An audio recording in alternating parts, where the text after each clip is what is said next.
Welcome to the Church of the Week program on AM 630, The Word. Each week, we highlight a different local church or ministry impacting our community. Now let's welcome our Church of the Week host, Chad Schapiro, and today's guest. Hey everybody, this is Chad Schapiro, host of Church of the Week, and I want to first of all thank AM 630 The Word for even having this on here. We have so many great programs with like Dr. David Jeremiah and all these nationwide churches, and thank God we get to feature some San Antonio amazing churches here. So you can find it on kslr.com as well.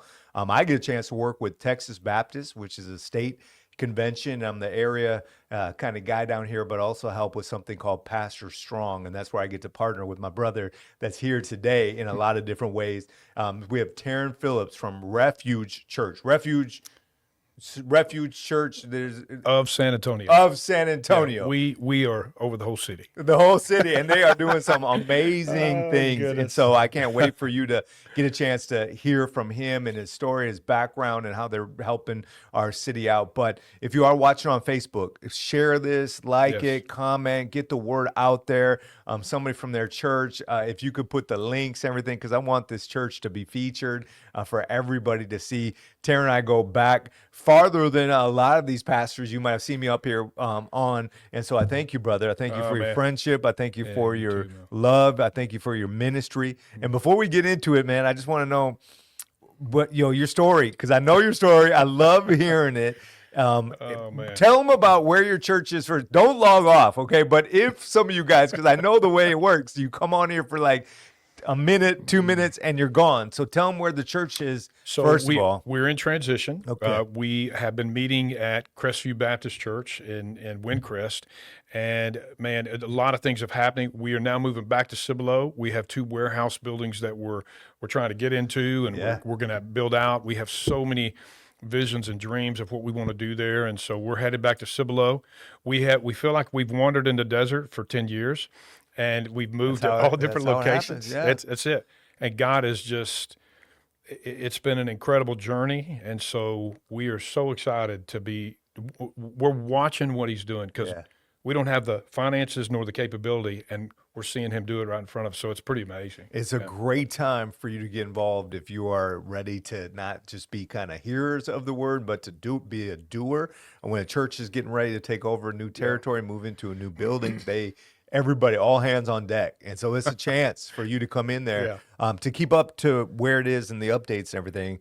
The Facebook page, the website, different things. How would they do that? So you can go to our Facebook page, which is Refuge Church of San Antonio, or you can go to www.refugechurchsa.com.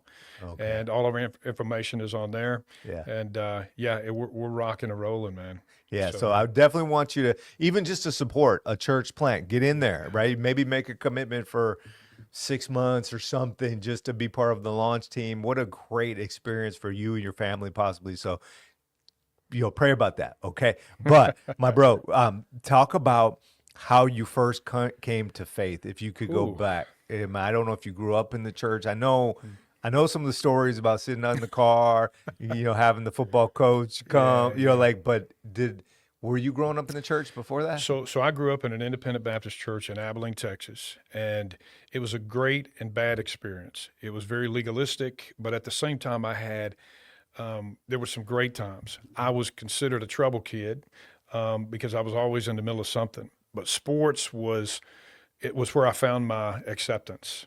And so my family life was good and bad. My stepdad was abusive, verbal abusive at times, and so I found my hope and acceptance in football and track and basketball. I tried to play every sport to just stay away from home. So I would go to church and I would get in trouble.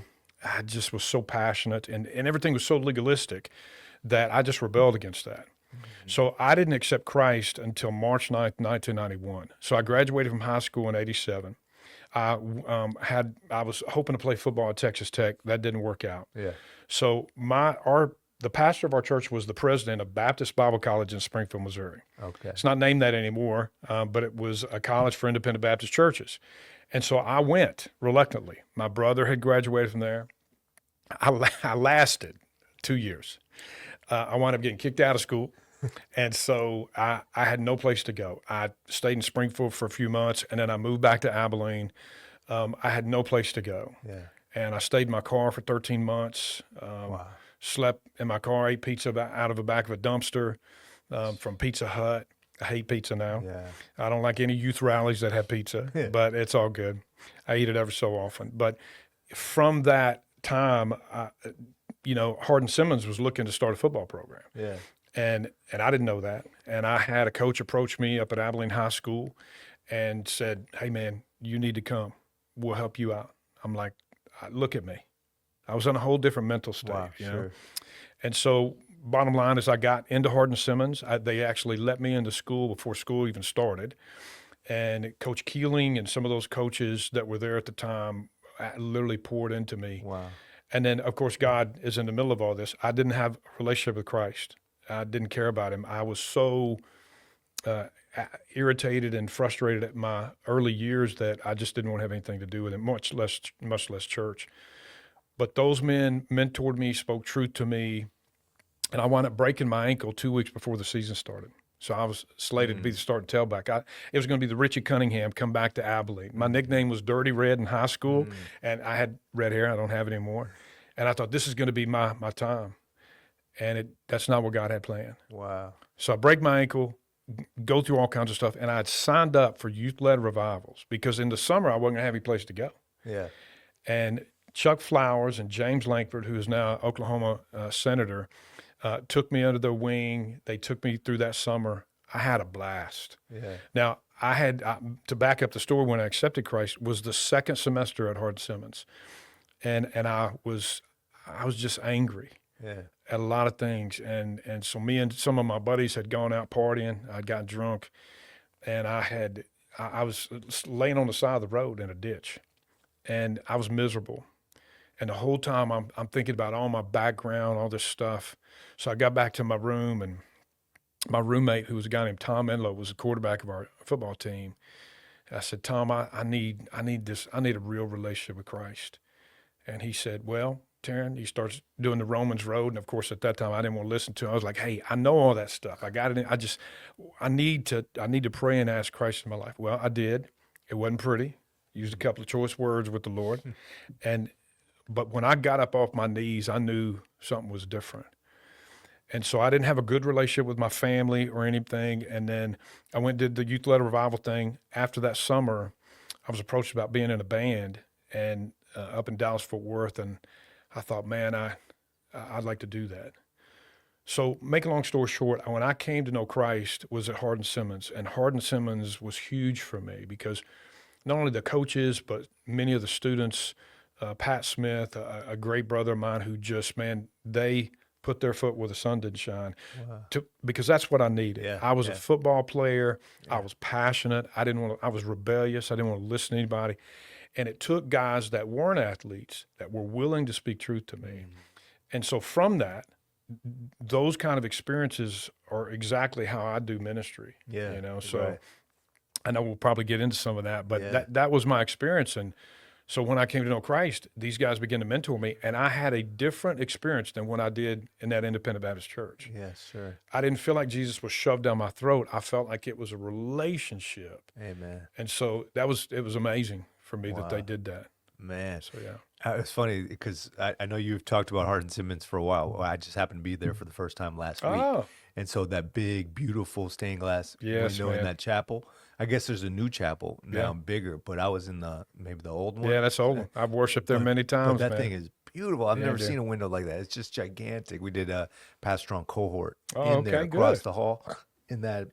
Did you go see the like football a conference field? room. No, I need to go. That's where you used to run wild. Well, no, they built a new stadium, and it looks amazing. Hey, that's the stadium that you helped build. I was only there a year, so I didn't really do much. And so, man, he's so talented. He also sings, right? Right. I do. Yeah. You want to sing for us now? Sure. Yeah. What you got? So most of the people on here know the song "His Eyes on the Sparrow." Okay. So, let's hear it.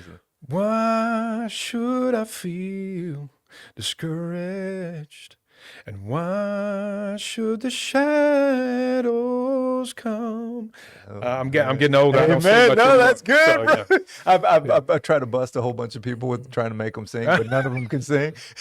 Well, I feel that coffee Mark clogging up in there. knows, because I'll be like, "Hey, why don't you rap or sing or something No, like that?" man. Right? No rapping, but he did I love sing, it. right, Mark? The producer, he's doing it. He's doing it. But You know, I love music. I love to sing. As a pastor, I had this question asked to me the other day by two guys that we went out to eat lunch with, and they said, "Terrin, why don't you sing more?" And I said, because I don't want it to be the Terrin Phillips show. If I preach, I don't sing. If I'm not preaching, I'll sing with the praise band every once in a while. But yeah, I traveled for several years and got to open for several different bands, did the Nashville thing. Awesome, So, right? yeah, pretty That's cool. so cool. I enjoy it. And so, out of your background of in the car and needing some hard coaching, right, to wake you up and to get you back, restored. I believe that's how you learned ministry a little bit and got equipped. So let's dig into that. Okay. First of all, how did the church get launched like that? Is that did you learn that in a church? So, man, when I moved up to the Metroplex, I moved up to Dallas-Fort Worth that year after youth-led revivals. I didn't have any place to connect. I had this old dude come to my apartment. I'm in my underwear. Yeah. I answer the door. It was this huge guy. His name was Brother Al Hoops. He's 6'6". He says, "Hey, man, I heard about you from James Langford, and I'm here to talk to you about being my youth pastor." And I was like, okay. He goes, "And you're going to lead worship at my church. I'm going to pay you $50. You're going to be there on Sunday. Here's the address. Show up." And I'm like, first of all, dude, who are you? Yeah, wow. And he just walks away. So I'm thinking, okay, $50. I mean, working at McDonald's trying to get, you needed something. yeah. So I get up and I lead worship. I have no idea how I'm swinging my hands. I just knew how to sing, right? So I get up and I got real frustrated because it was a bunch of older folks and I'm up here really young in my 20s and nobody was singing. And I'm not going to repeat what I said, but I was cussing as I'm leading worship, telling these people they need to blankety blank sing. And Brother Al's just sitting there. Little did I know, he had told them beforehand, "Hey, this dude is rough, and he loves Jesus, and he's going to challenge you." So I had these little old ladies come up and lay hands on me and say, "Terrin, we're going to pray for your mouth." And so they began to, again, mentor me to all these people, right? Yeah, beautiful. And I had a great experience. And then Brother Al was going to seminary at the time, and he introduced me to a guy named Corey Webb. And Corey Webb was at a church in Richland Hills, Texas, and Richland Hills Baptist Church. And he said, "Come over here and help me out." So I go over, and he began to teach me how to do youth ministry. Yeah. And through that, Corey, years later, he wound up leaving and moving up here to Alamo City Christian Fellowship Church. And that's when I got turned on to a church called City on a Hill. Yeah. Now, City on the Hill, I'm passionate about them. My daughter married one of their pastors. I went there for 15 years. 15. I went there Wow. through recovery from drug, sex, alcohol addiction, all that kind of stuff. And it was hard. Tracy and I, my wife, were married about a year and a half maybe before we went there. And these people, we do hospital church ministry, and I'll explain what that is in a minute, but it's messy. Yeah.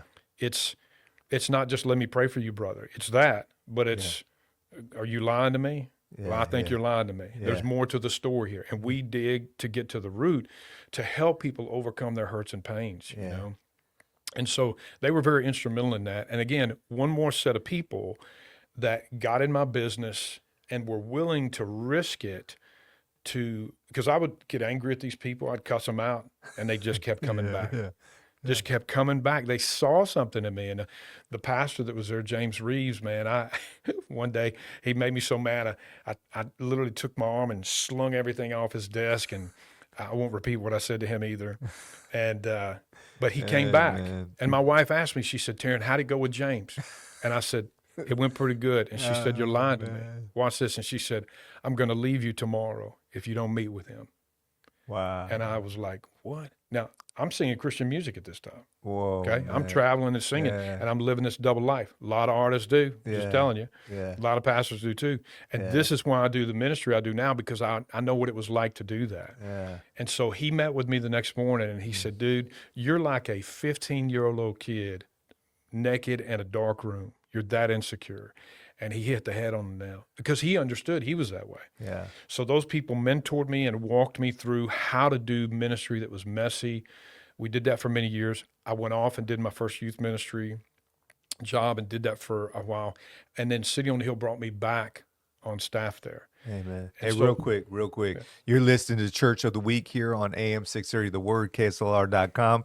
My name's Chad Schapiro. I'm blessed to be the host of this thing, and I'm thankful that we have Pastor Terrin Phillips up here from Refuge Church of San Antonio. That's it. That's it. That's it. And so if you missed the first part, get the podcast, go on YouTube, Facebook Live, get back in there and watch it because it's been good. So didn't mean to interrupt you. Just want to No, make sure yes, you everybody did. knows where we're Yes, where you we're did. at. I did mean to interrupt you, but I now want to get back into it. So the hospital church, they taught you how Yes. to do that. That's where we were. Yeah, so hospital church ministry for us at Refuge today. So this is what it is. It is not your average church. Now, when you come, we have worship, we have small groups, we do groups in people's homes, Bible study groups in people's homes. But what we are best at is being real, honest, and blatantly intentional and deliberate at digging in with people to do life with them. Because what we find is most people bullcrap their way through church. Mm-hmm. They come to church, they sit, they play a game because they don't have a place that's safe for them. You know, we're told, go to church, man, give it to the Lord. But don't give it to anybody else. Yeah. Because they'll know your stuff. Oh, man. Well, here, listen, you know me. I'll tell you, I share my crud, whatever you want to call it. And That's I tell a good it on thing. Sunday. Thank you, for using the word crud. Yeah. Because I don't know if what would happen. FTC, get ratings bad over here. We'd be reined in quick. Yeah. So, I mean, my thing is I share my stuff, my junk. And the reason why is because if I can't do it, or if I can do it, then my people will feel safe enough to do it. And so some people will say, well, Terrin, you share too much. And I'm like, well, is there really sharing too much? Yeah. If Jesus has saved me and he has redeemed me and turned my life around, I mean, the people we work with, you're talking about affairs, homosexuality, transgenderism, so many issues of today, of students that we've had to work with, adults, affairs. Listen, we have a ton of people that got irritated at Refuge Church because we held them accountable on issues. They left and they came back. Yeah. We have a church full of people that got irritated at me. And I said, I don't care. What? Because I do care. I care enough to love people and speak it into them because in the end, time works itself out. There's a phrase that my pastor friend James Reeves used to say, and he said, time and truth go hand in hand. And so what we do as a ministry is we have ministry leaders that they've walked through the process of the Life Change book. It's a 12-step book that we have. We do 15, 16 different books on finances. Good gosh, we did a transgender conference 2 years ago. We invited pastors all over San Antonio. We had one pastor come. Yeah. That's it. Those are issues that we deal with that are messy. It's hard conversations. But we're saying, not how would Jesus do this, but what does he want us to do to reach these people? So we have people that have been drug addicts. I have a girl that's, she leads worship for us. Her mom came to us 15 years ago, or I have to say 13 years ago, lost her kid. She was a drug addict. Yeah. She went through the process. That lady's daughter is now our worship leader, and she helps lead worship. She works at CAM, Christian Alliance Network in downtown San Antonio, and she walks around popping people with Narcan, bringing them back to life and telling them about Jesus. Wow. That's the kind of stuff, people that we have. And then we have people that, middle class, upper class that come. We have people that have money. We have people that don't have money. Yeah. But when they come, they know it's a place to get real. Yeah. And to me, that's the greatest thing about Refuge, that they can go and it don't matter what their social status is or where they're from, they can share their mess and it's a safe place to work through it. So one of the phrases we say is, we want people to help people deal with and face life's tough issues while connecting with God and others. Yeah. So that's why we do what we do, man. Man, We love it. I love it. And the reality is this stuff coming to light. We see it every day in the media that it's coming to light from the darkness, unfortunately. It's coming out, getting caught, busted, not even necessarily restored properly. And you guys are literally trying to get in there and help them deal with the root of their mess that's slowing them down. And well, we do it with pastors. I mean, we've worked with pastors who've had affairs and all this kind of stuff. I mean, myself, I've had failure after failure after failure through the time I accepted Christ, even up to now. I mean, my mind is full of all kinds of mess from my past. And some people say, well, Terrin, but you can't share that. And I'm like, yes, I have to share that because I need Jesus. Without him, I'm playing a game. Yeah. And what I've learned is pastors, leaders, people that don't have a safe place to share, they hide and they go back to the things they don't want to the most, what Paul talked about. So if you have a place that you can go to that's safe, you can lay it all out. Sure, it's a little scary at first. Yeah. But when you find people that they don't care about your mess because they care about you, it's an amazing thing. Yeah. And so that's what's happening at our church, man. And it's crazy to see even the moving to a new place and not having the funds to be able to do what we're doing, but God going, well, let me show you how awesome I am. Yeah. So we're loving all that. It's great. Yeah. So the move over there, do you have an address?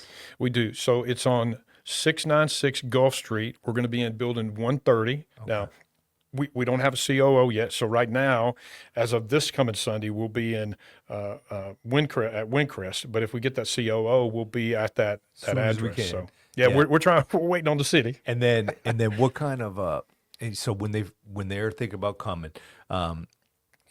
what other stuff do you guys do? Obviously, getting raw and real is the core for every one of us. Yeah. But what else? So Sundays are not a time for you to grow. Okay, I'm just going to tell you. You're either going to love me or hate me. Yeah. Okay, I'm going to tick you off or not. You're going to. It's simple. But I preach nothing but the word. I'm diving into. I want to know what it says. My opinion doesn't make a difference. So that's Sundays. We have worship. We have kids ministry, which is amazing, and then we have our youth ministry. Our youth ministry is incredible. You need to come check it out. That's on Wednesday nights from 6 to 8. And then we have life groups in people's homes all throughout different cities, all across the San Antonio area on the east side.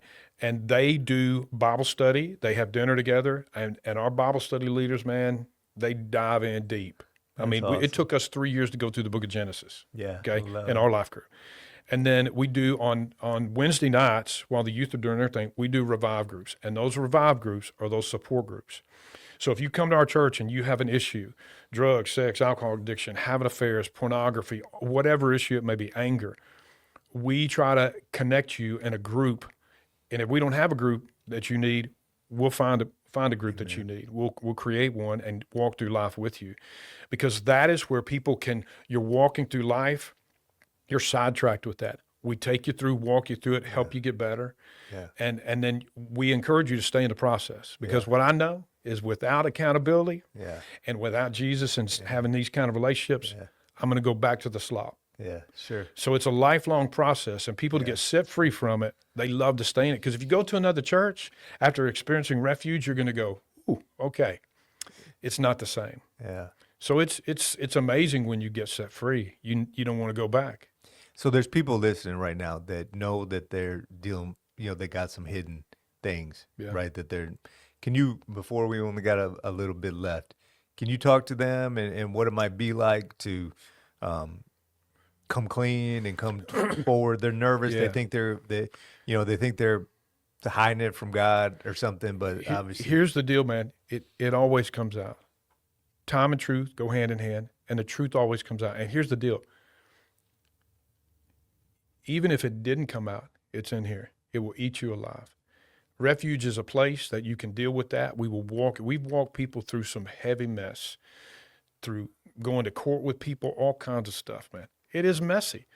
But I'm telling you, God, because of everything I've been through in my life, he can take anything. If he can take me, he can take anything and turn it around for his glory. We see it. My church is filled with people, just like the examples I gave you. I got 10 more, but we don't have time. And so, come to Refuge. It really is important. And God's not trying to take away your fun. He's trying to free you from things that are bonding you to the devil and to sin and hurting your life. So come on and join, get it out in the open, make it happen. Thank you for your time, bro. God bless you guys. Thanks for listening. Thanks for joining us this week for Church of the Week. Please visit us online at am630theword.com for more information or to listen to previous Church of the Week programs. If you would like to recommend your church be featured on a future program, please email us at churchoftheweek@kslr.com.